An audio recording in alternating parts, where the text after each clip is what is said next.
Okay, I know I said Bongon was going to be next, but he's proving to be quite a beast to review.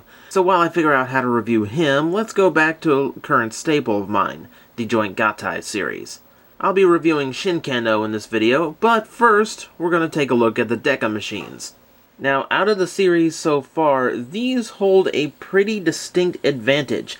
Since there isn't much transformation to their combination, all of the paint apps that normally go to make the robot mode look really nice have all gone into the vehicles too.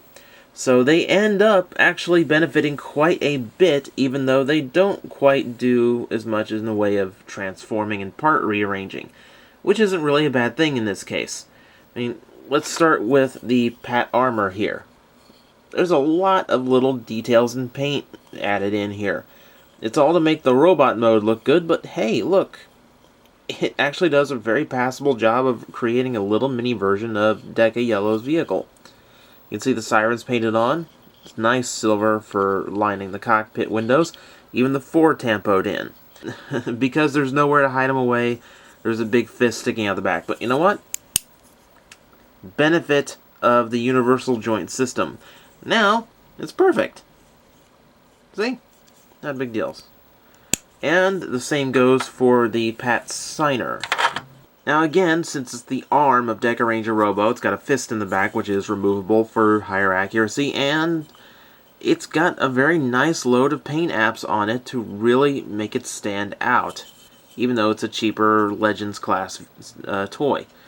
Now the Signer does not come up since there's no hinges on here, but you know, there's all the little details I can appreciate. There's the 5 tampoed in, and it's molded in as well, along with the SPD logo. They've all got the SPD logo molded in somewhere if you're paying attention for it. Pat Gyro, the two molded in again and tampoed on the front.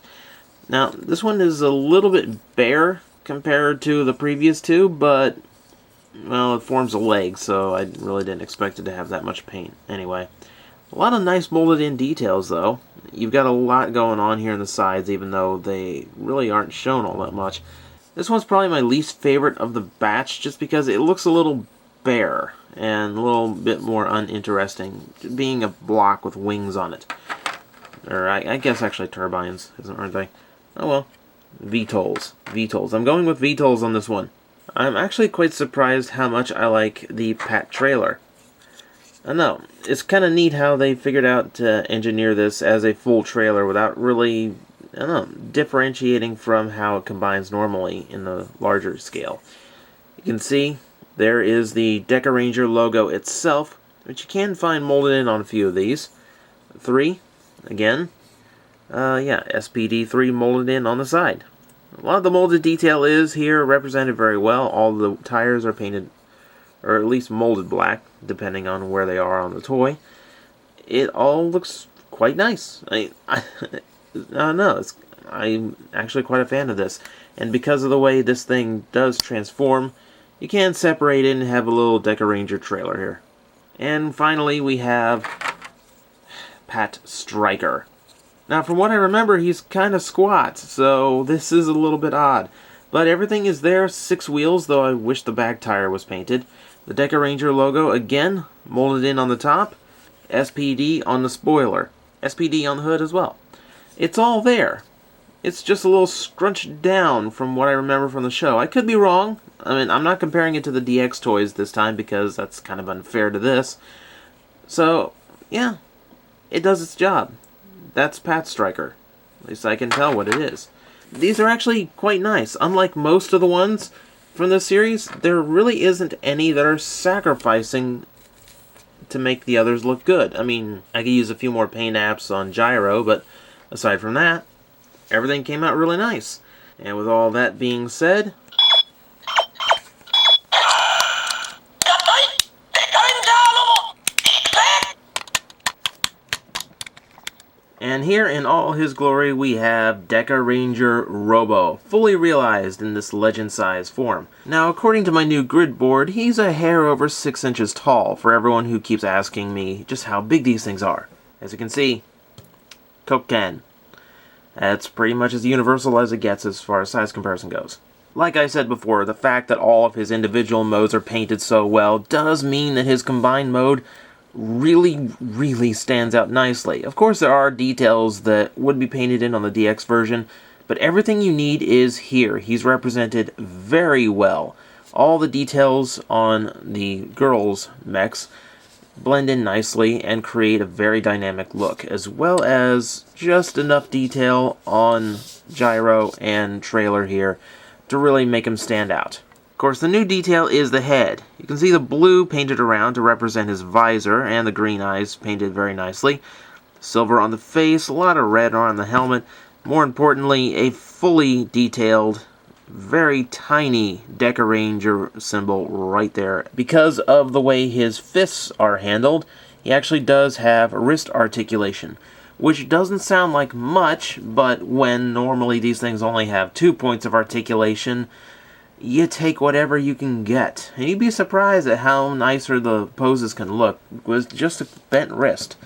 The head can also rotate at 45-degree increments, so you do have a few limited posing options here. Not too much, but enough to make your display nice. It's a very nice representation of Deca Ranger Robo, and it does provide quite a bit of extras for any big combinations. Having little fists that you can attach to anything to create an arm will, in itself, create a lot of different combination possibilities. Speaking of which, we've got another toy to look at. Now once again, I find myself reviewing a tiny version of Shin Ken O. This one, however, does obviously separate into these separate origamis.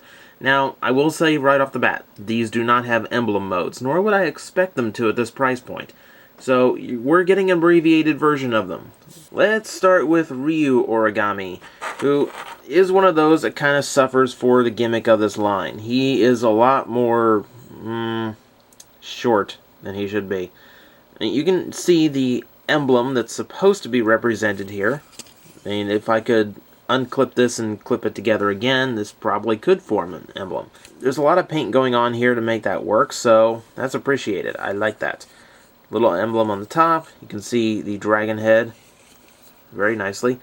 And one thing, you'll see that just like in the show, the tail ends up forming the head. However, here, there really isn't anything kind of hiding it on one side. I am dealing with my very first tokusatsu butt head. This one kind of suffers for it, but it's not too bad. But suffering is what Kame Origami does. You can see a little turtle head there, and you can see there's fins in the back, they're molded in. But yeah, no side fins obviously, a little too small for this particular scale, and they'd get in the way.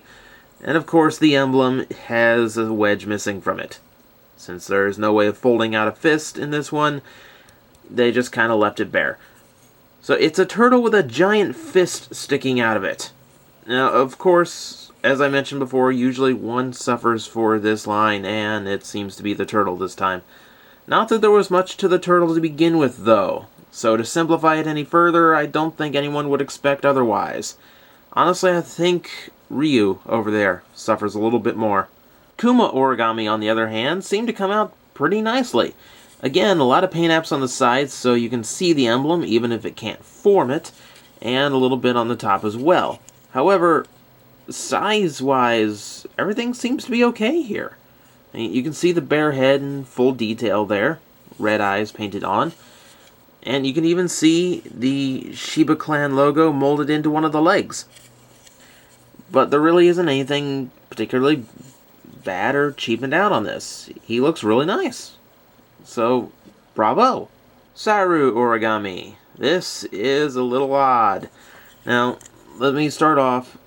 Fully detailed, mean-looking monkey face. That is in there quite appropriately, and pretty well molded and painted as well. But since the thin little arms weren't going to really make it into a smaller Legends-size version, yeah, one big block, again with the giant fist for the robot mode. So that's a little bit distracting. However, one thing I will point out, that in an odd little way, they've given this one an emblem mode.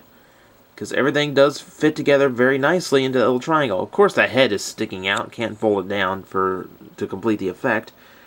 But I kind of like that they left the jointing in to actually do this. So at least if this one suffers as well, it's got a little extra function it can do to kind of balance it out. So I actually end up liking this one a little bit more than I thought I would. And of course we end on Shishi Origami.